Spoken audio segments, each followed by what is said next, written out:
आशौले। वो दीवाना वार चीखता हुआ मेरी तरफ दौड़ा और फिर वो मुझसे लिपट गया। मेरे दोस्त, मेरे मोहसन, मेरे निजात दहिंदा। वो मेरे सीने से मुंह रगड़ते हुए कह रहा था, यकीनन जैसे तेरी पनाह हासिल हो जाए। सख्त तरीन मुसीबत में गिरफ्तार होने के बावजूद खुद को बेसहारा नहीं महसूस करता। तो मेरे लिए कितना तवील फासला तय करके आया है। मैं समझ गया कि रूहा ने उसे मेरे बारे में बता दिया है। बहरहाल मैंने उसे तसल्ली दी और फिर रोहा की औरत के बारे में पूछा। हाँ, वो चट्टान के उस तरह मौजूद है, लेकिन अबानिया और पोशियाना को तूने कहाँ छोड़ दिया? इनके बारे में तफसील फिर बताऊंगा। ये रोहा खासा सुस्त रफ्तार है अपने जिसामत की वजह से, हाफू ने कहा। फिर गिरता पड़ता रोहा हमारे पास पहुंच गया। वो बुरी तरह हाँप रहा था। क्या अब तुम रवानगी के लिए तैयार हो रोहा? मैंने पूछा।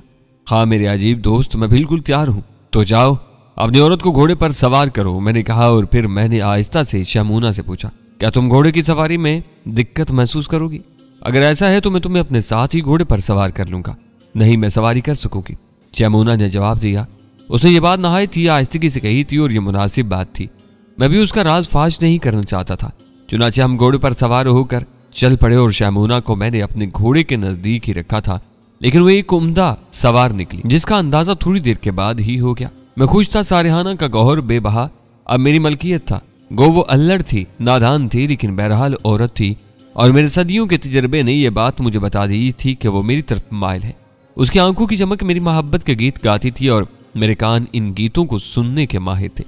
इसके अलावा मैंने सानबारे के सबसे बड़े शैतान को बदतरीन शिकस्त दी थी। बूढ़े हैगे का आग का रक्स एक दिलचस्प रक्त था जो मुझे बहुत पसंद आया। घोड़े पहाड़ की उतराई उतरते रहे और बिलाखिर हम मैदान में पहुंच गए। यहाँ पहुंचकर हमने घोड़ों की रफ्तार तेज कर दी। रात की तारीकी में हमने तेज तरीन सफर किया। शमूना मुतमईन थी और उसके इत्मीनान से मैं भी पुरसुकून था। यहाँ तक कि सुबह की रोशनी फूटी और हमने खुद को एक सरसब्ज इलाके में पाया। सब्जे की मौजूदगी का मतलब था कि पानी भी मौजूद है और हमने कयाम के लिए एक पहाड़ी का अक्कब मुंतखब कर लिया। क्या ख्याल है रूहा, सानबारे के जवान कितनी देर में हमारे फरार से बाखबर होंगे? काफी देर लगेगी अजीब दोस्त। पहले घोड़ों की गुमशुदगी की इत्तला मिलेगी, इसके बाद यह पता चलेगा कि रोहा गायब है और उसकी औरत भी मौजूद नहीं। मैं नहीं कह सकता दोस्त कि वो लोग सही सूरत हाल का अंदाजा करके हमारे पीछे दौड़ पड़ेंगे। नहीं नहीं, सानबारे के लोग इतने ज़हीन नहीं है। तब हमें बेफिक्री से यहाँ आराम करना चाहिए, मैंने कहा और घोड़े से उतरकर जमीन की हरी हरी घास पर लेट गया। शमूना भी घोड़े से कूद आई थी। दूसरे लोग भी नीचे उतर गए। शमूना का चेहरा अभी तक दूसरों की निगाहों से पोशीदा था। वैसे मैंने हाफुर रोहा और उसकी औरत की आंखों में तजस्सुस देखा था और मेरे होंठों पर मुस्कुराहट फैल गई। तूने खुराक का इंतजाम किया है रोहा? हम देखना चाहते हैं वो क्या है, हमें इसकी जरूरत है। मैं भी इंतजाम करता हूँ, रोहा ने मुस्तद्दी से कहा और फिर वो अपनी औरत के साथ मिलकर घोड़े की पूंछ से खाने पीने की चीजें निकालने लगा। चंद साथ के बाद उसने तमाम चीजें सजा दी और फिर उसने हमें खाने की दावत दी। रोहा, तेरे दिल में इस औरत के बारे में तजस्सुस होगा। क्या तू सारेहाना की तमाम औरतों को जानता है? बस्ती के तमाम लोग एक दूसरे से वाकिफ हैं। ताहम इस औरत ने तेरे साथ आने का फैसला करके इंतहाई दानिशमंदी का सबूत दिया है। सारेहाना हैगों की तिलिस्म में फंसा हुआ है, वो अब रहने के लिए जगह नहीं है। और फिर तेरी औरत, हम मर्द तेरे कुर्ब से फरहत महसूस करते हैं, तो वो जिसे तू बहैसियत औरत कबूल कर ले बिलाशुबा खुश नसीब है। क्या तू इस औरत की शक्ल देखना चाहता है? हाँ, मैं इस खुश नसीब के बारे में जानना चाहता हूँ जो तेरी मंजूर नजर है। मुमकिन है इसे देखने के बाद तू मुझे खुश नसीब ख्याल करे। तू मर्दाना हुस्न का शाहकार है अजीब दोस्त। मैं इस औरत के बारे में क्या कह सकता हूँ? तो फिर देख ये कौन है। मैंने शमूना के चेहरे से कपड़ा हटा दिया। रोहा ने उसे देखा, उसकी औरत ने उसे देखा, हाफू ने उसे देखा और उनके जिस्म पर लर्जा तारी हो गया। दूसरे लम्हे वो सब ऊंधे मुंह गिर पड़े। अजीम मलका, अजीम शमूना, अजीम शमूना। इन दोनों को मुंह से सहमी सहमी आवाजें निकल रही थी। अरे इन्हें क्या हुआ? इनसे कहो सीधे हो जाए। हमारी मजाल के हम तेरी हमसरी करें? हमारी क्या मजाल के हमारी आंखें तुझे इस तरह बेनकाब देखें? तीनों ने बैक वक्त एक ही अल्फाज अदा किए, लेकिन शमूना की ख्वाहिश है कि तुम सीधे हो जाओ, इसके सामने इत्मीनान से बैठो, सुकून से गुफ्तगू करो। वो इस वक्त तुम्हारी मलका नहीं, तुम्हारी दोस्त है। हम बेनाई खो बैठेंगे। हमारी मजाल नहीं कि हम मलका के जमाल की ताब ला सकें। शमूना तुम पर मेहरबान है, वो हुक्म देती है कि सीधे हो जाओ, और वह मुश्किल तमाम सीधे हुए। लेकिन सूरत हाल ये थी कि उनकी निगाहें झुकी हुई थी और बदन अब भी कांप रहे थे। मुझे मालूम नहीं था कि इन लोगों की यह हालत होगी, वरना मैं तुम्हारे चेहरे को पोशीदा ही रहने देता। मैंने मुस्कुराते हुए मलका से कहा, मगर इन सब को क्या हो गया? शमूना ने उलझे हुए लहजे में कहा और मैं उसकी सादगी पर मुस्कुरा दिया। खाना खाओ ए मलका के परस्तारो, और सुनो, अब ये मलका नहीं है, अब ये हमारी साथी, हमारी दोस्त है। हम सब की मानिद है और अब ये कभी सानबारे वापस नहीं जाएगी। क्या मैंने गलत कहा शमूना? हाँ, मैंने सानबारे छोड़ दिया है हमेशा के लिए। अब मैं आम लोगों की मानिद तुम्हारे साथ रहूंगी। सुनो यही मेरा मोहसिन है जो तुम्हारा है, सुनो यही मेरा निजात दहिंदा है जो तुम्हारा है। सो मुझसे खौफ न खाओ, अब आओ हम सब मिलकर खाना खाएं। देखो घोड़े किस सुकून से घास चर रहे हैं। मलका के और मेरे कहने से वो लोग मुश्किल हमारे साथ खाने के लिए तैयार हुए, लेकिन इन सब के चेहरे हैरत से उतरे हुए थे। कैसे मुमकिन था ये सब कुछ हो गया? शायद उनकी अक्ल इस फैसले से आ रही थी, भला इनका और इनकी इस पुरस्कार मलका का क्या साथ। बहरहाल मुश्किल तमाम वो खुद को तैयार कर सके। अब उसके बाद माहौल कुछ ज्यादा इत्मीनान बख्श हो गया था। रोहा वगैरह सिर्फ हैरान थे, इन्हें कोई तकलीफ नहीं शुरू हो गई थी जो तरद्दुद की बात होती। हमने धूप की तमाजत कम होने का इंतजार किया। घोड़े भी रात भर सफर कर चुके थे, इसलिए शाम तक वो ताजा दम हो गए और उसके बाद सफर का दूसरा दौर शुरू हो गया। रोहा का ख्याल था कि थोड़े बहुत वक्त गुजरने के बाद मुमकिन है सानबारे के है कि कोई नतीजा अखज़ करने में कामयाब हो जाए और ताक़ुब शुरू हो जाए, लेकिन अभी तक ऐसी कोई बात या कोई ऐसे आसार नजर नहीं आए थे। चारों तरफ की पहाड़ियां सुनसान थी, कहीं कहीं जंगली जानवर नजर आ जाते थे, लेकिन अभी तक ऐसी कोई मुश्किल पेश नहीं आई थी जो काबिल जिक्र होती। नाजुक शमूना ने गैर मामूली हिम्मत का सबूत दिया था। उसका घोड़ा भी किसी से एक कदम पीछे नहीं था और ना ही उसके चेहरे पर किसी किस्म की थकन वगैरह के आसार नजर आ रहे थे, बल्कि उसकी निस्बत वो ज्यादा खुश व खुरम नजर आती थी। और यह हकीकत थी प्रोफेसर उसके चेहरे पर एक निगाह डालने के बाद इंसान जिंदगी भर की तकलीफों को भूल जाता था। कैसा तरोताजा, कैसा सभी और मलही चेहरा था। बिलाकर हमने सफर का दूसरा दौर भी खत्म कर दिया। चांद निकल आया था। अब ऐसी किसी अफरा तफरी का आलम तो नहीं था कि रात भर सफर करते, ऐसी कोई जरूरत नहीं थी, इसलिए कयाम का फैसला कर लिया गया और फिर एक मुनासिब जगह पड़ाव डाल दिया गया। रोहा, हाफू और रोहा की बीवी अभी मलका के बारे में हैरत ज़्यादा थे, लेकिन किसी की हिम्मत नहीं पड़ी थी कोई इसके बारे में तफसील पूछ लेता। मैं भी खुश था, भला तफसील बताने की क्या तुक थी, और फिर तफसील थी ही क्या, मैं इन लोगों को क्या बताता। रात की खुराक भी इस्तेमाल कर ली गई और उसके बाद मैंने मलका शमूना के आराम का बंदोबस्त कर दिया। इसे एक बुलंद और चौड़ी चट्टान पर घास के बिस्तर पर लिटा दिया क्या। मैं खुद उसे चट्टान पर लेकर आया था। अजनबी, मलका ने मुझे प्यार से मुखातिब किया। मैंने चांद की रोशनी में उसके चांद से ज्यादा ताबनाक चेहरे को देखते हुए कहा, क्या तुम थोड़ी देर मेरे पास बैठकर मुझसे बातें ना करोगे? अगर तुम अभी आराम की ख्वाहिशमंद ना हो तो मैं अभी सोना नहीं चाहती, तो मैं तुम्हारे पास मौजूद हूँ, बैठ जाओ। उसने मुझे अपने नजदीक जगह दे दी और मैं उसके पास बैठ गया। उससे कबल मेरा दिल किसी से गुफ्तगू को नहीं चाहता था। कहलूस मेरे पास आता था तो मेरा दिल उलटने लगता था, लेकिन आज मैं बेहद खुश हूँ। देखो मेरे ऊपर कोई पाबंदी नहीं है, अब मुझे कहलूस की मनहूस शक्ल नहीं देखनी पड़ेगी। तुम खुश हो ना शमूना? हाँ अजनबी, मैं बहुत खुश हूँ। तो मेरा सबसे बड़ा मोहसिन है। ये खुली फिजाएं, ये चांदनी अब मेरी है। अब मैं इन फिजाओं में किसी के महकूम नहीं हूँ। हैगों का तिलिस्म टूट गया है, अब वो कभी तुम्हारे ऊपर तसल्लुत नहीं जमा सकेंगे। कुछ अपने बारे में बता अजनबी, तू कौन है? तुम्हारी तरह का एक इंसान हूँ। सान बारे में कहाँ से आने निकले थे? और हाँ, तुम्हारे बारे में अजीब अजीब बातें सुनी है। क्या यही कि तुम बेपनाह ताकतवर हो? तुम खौफ के देवता नैमून के कत्ल का इरादा रखते हो? हाँ, मैं नैमून से मिलने का सख्त ख्वाहिशमंद हूँ, लेकिन शायद नैमून को भी मेरी खुशबू मिल गई है। जहाँ मैं होता हूँ वो वहां से बहुत दूर निकल जाता है। क्या तुमने कभी उसे देखा है अजनबी? मलका ने खौफजदा लहजे में कहा, नहीं, कभी नहीं। तब तुम उसे कत्ल करने का ख्याल दिल से निकाल दो। वो देवताओं का कहर है, उसके जिस्म में बिजलियां पोशीदा है। नहीं, तुम उसके सामने कभी नहीं जाना। मलका खौफजदा लहजे में बोली और मैं हंसकर खामोश हो गया। कई मिनट तक खामोशी रही, फिर वो मेरी आंखों में देखती हुई बोली, कुछ तुम भी कहो ना अजनबी। क्या तुम मुझसे बातें करना पसंद नहीं करते? क्यों नहीं हसीन मलका, तू दुनिया की सबसे हसीन लड़की है। तेरा कुर्ब इंसान को पागल कर देता है। तुम्हारा नाम क्या है? मेरे साथी मुझे आशौले कहते हैं। तुम्हारी बस्ती कहाँ है? मेरी कोई बस्ती नहीं है, लेकिन अब मैं अपने साथियों के साथ वहां रहता हूँ जहां पानी आसमान से जा लगा है। तुमने हाफू और इसके साथियों की जिंदगी क्यों बचाई? इसलिए कोई इंसान थे, बेबस थे, लेकिन इसकी वजह से गोदरी बस्ती के बेशुमार लोग मौत के घाट उतर गए। यह तुम्हारी गलती है शमूना, मैंने संजीदगी के साथ कहा। मेरी क्यों? तुमने हर 3 चांद के बाद नेमून को भेंट देने की रस्म तो ईजाद कर ली, लेकिन तुमने कभी बहुत बड़ी ताकत जमा करके नेमून को हलाक करने के लिए कदम न उठा। अजनबी आशौले, ये मेरे बस की बात नहीं थी। हैगों की यही मर्जी थी कि खौफ का देवता हमेशा जिंदा रहे। उनका कहना था कि वो सदियों से चला रहा है। हम अपने अजदाद की रस्म कैसे तोड़ दें, और फिर हैगे इंसानों को खौफजदा रखना चाहते थे। रही मेरी बात तो आशौले, तुम जान चुके हो, तुम समझ चुके हो कि मैं नाम की मलका थी। हाँ, ये दूसरी बात है। मैंने उसे इत्तेफाक करते हुए कहा और मलका किसी गहरी सोच में डूब गई। उसकी आंखों में सुर्ख डोरे उभरने लगे थे और वो किसी हद तक निढाल हो गई थी। चुनाचे मैंने उसे आराम करने का मशवरा दिया और उसके पास से उठ गया। उसने किसी मासूम बच्ची के अंदाज में मेरी बात मान ली थी। तब मैं चट्टान से नीचे रोहा, हाफू और रोहा की औरत के पास पहुंच गया। तीनों अहमक अजीब अंदाज में गर्दन झुकाए बैठे थे। उनकी ये कैफियत देखकर मुझे हंसी आ गई। तुम लोगों को क्या तकलीफ है? मैंने मुस्कुराते हुए पूछा। हमें इस वक्त तक चैन नहीं आएगा आशौले जब तक तू हमें यह ना बता दे कि आखिर मलका शैमूना योका के माबद से निकलकर तेरे पास कैसे पहुंच गई। हाफू ने कहा। दोस्तों, मैंने संजीदगी से उन्हें मुखातिब किया। इसके बारे में जानने से कबल तुम्हें मेरे बारे में भी कुछ जानना पड़ेगा। ये तो हमारी सबसे बड़ी ख्वाहिश है, रूहा ने कहा। तो सुनो, मैं कह चुका हूं कि मैं देवता नहीं हूं। देवता क्या होता है ये भी मुझे मालूम नहीं है, लेकिन यूं समझो कि मैं तुमसे मुख्तलिफ किस्म का एक इंसान हूं। तुम्हारी उम्रें महदूद होती हैं, मेरी उम्र लामहदूद है। अगर मैं तुम्हें अपनी उम्र बताऊं तो तुम कभी यकीन नहीं करोगे, लेकिन यूं समझो कि मेरी आंखों में सदियां रची हुई हैं। मैंने वो सब कुछ देखा है जिसका तुम तसव्वुर भी नहीं कर सकते। मुख्तसिर ये कि हर दौर के इंसान मुहूम सहारों पर जीते रहते हैं।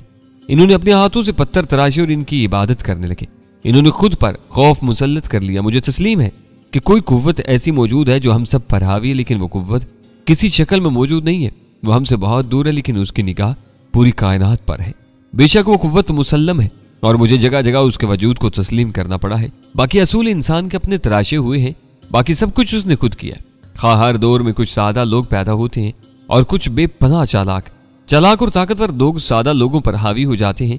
वो इनसे बरतर बनकर रहते हैं और सादा लोग इनकी अताअत करते हैं। और इन सादा लोगों को हमेशा सादा और अपना मती रखने के लिए चालाक लोग हर दौर में मुख्तलिफ हथकंडों से काम लेते आए हैं। कहीं देवताइयत का तिलिस्म फैलाया गया, कहीं जादू से काम लिया गया, कहीं कुव्वत का रोब जमाया गया, कहीं हुस्न जमाल का।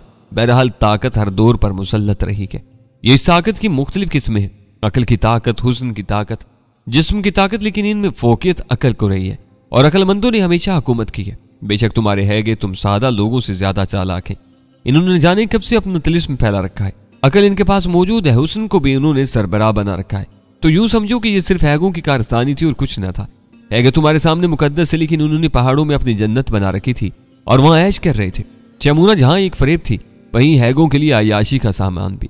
ये मासूम लड़की भी कालूस का शिकार थी, लेकिन सियाद अभी इंतजार कर रहा था। इसका लगाया हुआ दरख्त पूरे तौर से परवान नहीं चढ़ा था कि मैंने इसे जड़ से उखाड़ दिया। शैमूना उनसे बेजार थी। उसने मेरे साथ आने की ख्वाहिश जाहिर की। बस ये मुख्तसिर दास्तान है और इसके अलावा कुछ नहीं। सब खामोशी से गर्दन झुकाए सुन रहे थे। इन बेचारों के लिए हैरत के अलावा और क्या था। किस किस बात पर हैरत करते, बस हैरत में डूबे रहे। फिर रूहा की आवाज उभरी। मैं इसी वक्त से समझ गया था जब हमारा दोस्त आशौले कालूस आजम के लिए मुसीबत बन गया था। मैं जान गया था कि दर पर्दा वो क्या कुछ हो रहा है। हम तुम्हारे कौन कौन से एहसान का शुक्रिया अदा करें आशौले। तुमने हमें सान बारे में हैगों के तिलिस्म से निकाल कर भी हमारे ऊपर एहसान किया है, रूहा ने कहा। मैंने इसकी बात का कोई जवाब नहीं दिया। मैं तुमसे कुछ गुफ्तगू करना चाहता हूँ आशौले, हाफू ने कहा। हाँ, मैं जानता हूँ तुम क्या पूछने के लिए बेचैन हो, मैंने मुस्कुराते हुए कहा। फिर मैं हाफू को लेकर एक तरफ चला गया। यकीनन तुम पोशियाना और अबानिया के बारे में जानने के लिए बेचैन हो गए। हाँ, तुम्हारा ख्याल दुरुस्त है, लेकिन इनके बारे में कोई अच्छी खबर नहीं है हाफू। मैं जानना चाहता हूँ। अबानिया हस्बे दस्तूर मेरी औरत थी, लेकिन तुम्हारी औरत तुम्हारी गैर मौजूदगी की ताब न ला सकी। उसने रकाबत में अबानिया को कत्ल कर दिया और उसने जिस दरिंदगी का सबूत दिया था, इसकी सजा के तौर पर मैंने उसे जंगलों में छोड़ दिया। मेरा ख्याल है वो भूख से या किसी जंगली जानवर के शिकार होकर मर गई होगी। मैंने उसे तफसील पता थी।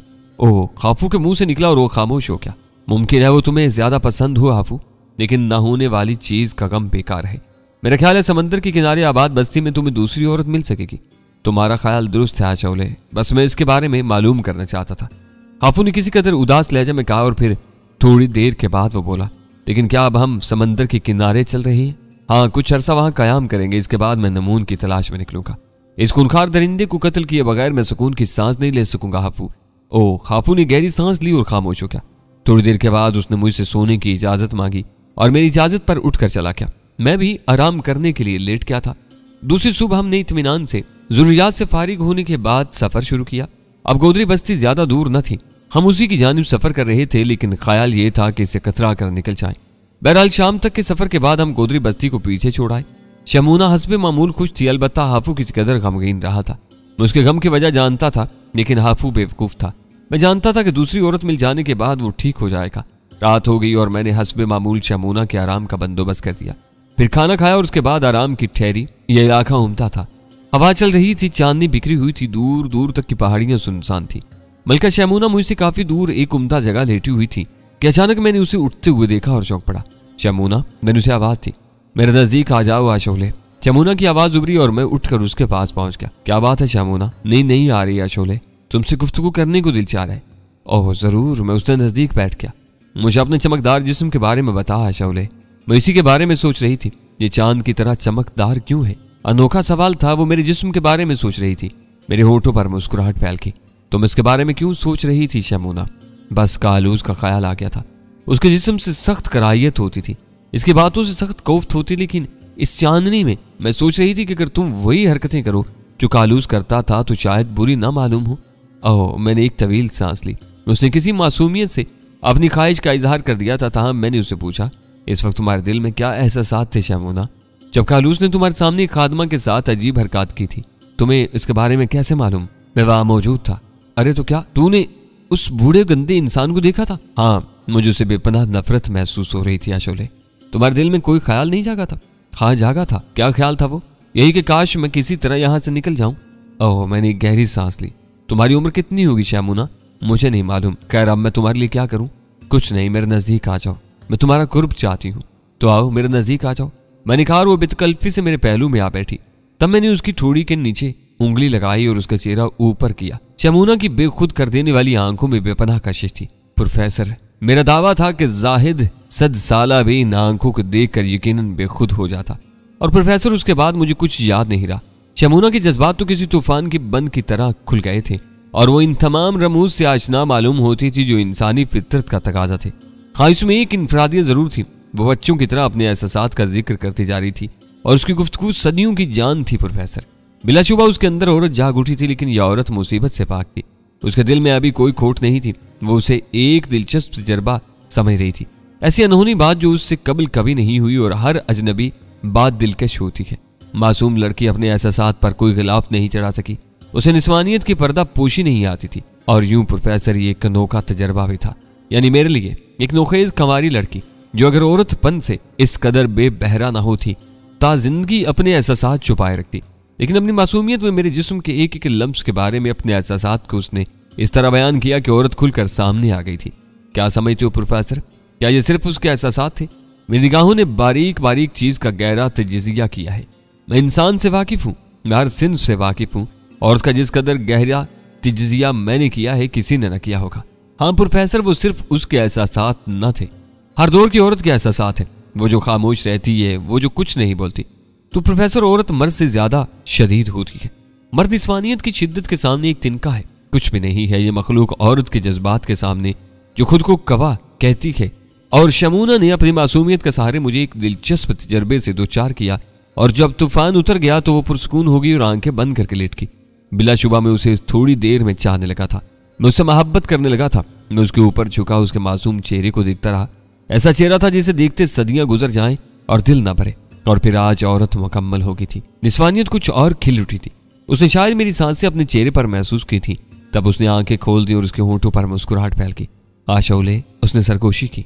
मैं कोनियों के जोर देकर कुछ और नीचे झुक गया। खुद तेरी भी यही कैफियत है? कैसी कैफियत? मैंने कहा, जो मैं महसूस कर रही हूँ। अब तुम क्या महसूस कर रही हो शैमोना? मैंने एक नदीदे मर्द की तरह पूछा। दुनिया की सबसे अनोखी कैफियत। मैं खाना खाती थी, पेट भर जाता था, भूख को सुकून मिल जाता था तो एक सुकून का एहसास होता था। यही कैफियत प्यास के वक्त पानी पीने से होती थी। तबीयत पर बोझ होता तो खादमाओं से गुफ्तगू करके जहन हल्का हो जाता था। लेकिन एक बेकली, एक खला, एक तन्हाई महसूस होती थी जिसका कोई नाम नहीं था। मैं नहीं जानती थी आशौले कि मैं क्या चाहती हूँ। मेरी कुछ समझ में नहीं आता था। मेरा तेरा कहाँ से राब्ता था आशौले? मैंने इससे कबल तो तुझे ख्वाबों में भी नहीं देखा था, फिर मुझे तेरी तलब क्यों थी? हाँ आशौले, अब दिल अंदर से कहता है कि ये तू ही तो है जिसकी वजह से मैं बेकल थी। मुझे तेरी ही तो तलब थी आशौले। बोल, मुझे बता, मेरा तेरा कहाँ राब्ता था? मुझे जवाब दे आशौले। मेरा तेरा राब्ता? मैंने मुस्कुराकर उसके सीने पर ठोड़ी रखते हुए कहा, मेरा तेरा राब्ता तो इस वक्त से है शमूना जब इंसान ने आंख खोली थी। इस कायनात में कुछ भी ना था, तब इंसान ने इससे दरख्वास्त की थी जो सबका खालिक था और खालिक ने भी मेरी जरूरत को अच्छी तरह समझ लिया। उसने मर्द के जिस्म का एक टुकड़ा निकाला और तुझे पैदा कर दिया। तो मेरे जिस्म का ही एक टुकड़ा है शमूना। हम इस वक्त से एक दूसरे को जानते हैं। तेरी बात मेरी समझ में नहीं आई। न जाने तू क्या कह रहा है, लेकिन चूंकि तू कह रहा है इसलिए ठीक कह रहा होगा। अच्छा मुझे एक बात बता। पूछ शमूना। उसने हाथ बढ़ाकर मेरी गर्दन में हमायल कर दिए, फिर बोली, क्या कालूस भी मुझसे यही चाहता था? यकीनन, लेकिन उसकी मौजूदगी में मुझे कभी ऐसा एहसास नहीं हुआ। वो मुझ जैसा ना था। हाँ ये ठीक है, वो तुझ जैसा ना था। अच्छा एक और बात बता दे आशौले, क्या तू हमेशा मुझे अपने साथ रखेगा? हाँ हमेशा। तब तो फिर मैं कभी खुद को तन्हा नहीं महसूस करूंगी, लेकिन हमें तो यहाँ से जाना होगा। तो इससे क्या फर्क पड़ेगा? फर्क वो सोचने लगी, फिर खुश होकर बोली, अरे हाँ, इससे तो कोई फर्क नहीं पड़ेगा, ये जगह ना सही, कोई भी जगह सही, तू तो मेरे साथ होगा ना, मैं तो जब चाहूंगी तेरे बदन से लिपट जाऊंगी। मेरा दिल चाहता है आशौले कि हर वक्त इसी लज्जत में डूबी रहूं, कैसा अनोखा लगता है। और मैं हंसकर उसका गाल तपतपाने लगा। अब तो तेरे बदन का हर लम्स मुझे अच्छा लगता है आशौले। उसने एक गहरी सांस लेकर कहा, और प्रोफेसर मेरी किस्मत ही मुनफरिद थी। मेरी तो हर महबूबा अपने अंदर कोई ना कोई खूबी, कोई ना कोई खसूसियत रखती थी। वो मुश्किल तमाम उसे मेरे सीने पर सर रख कर नींद आई। रोहा और उसकी औरत भी एक तनहा जगह सो रहे थे। अलबत्ता बेचारा हाफू एक चट्टान पर तनहा घुटनों में सर दिए सो रहा था, और उसकी तन्हाई यकीनन बस्ती जाकर ही दूर होती अगर रात के आखिरी पहर एक अजीब वाकया ज़हूर पजीर न हो जाता। यकीनन हम में से सभी गहरी नींद सो रहे थे, लेकिन हम सब ही बैक वक्त जागे थे, और हमारे जागने की वजह एक अनोखी आवाज थी। गो कहीं दूर से आई थी, लेकिन पहाड़ों ने उसे पकड़कर सारे पहाड़ों में फैला दिया था। और ये आवाज इंसानी थी, ये निस्वानी आवाज थी, बड़ी दिलदोज, बड़ी जांगुदाज। इस पुरहुल वीराने में ये आवाज किसकी थी? मैंने हैर से सोचा, और फिर मेरी निगाह रोहा और हाफू पर जा पड़ी। वो भी उठ गए थे।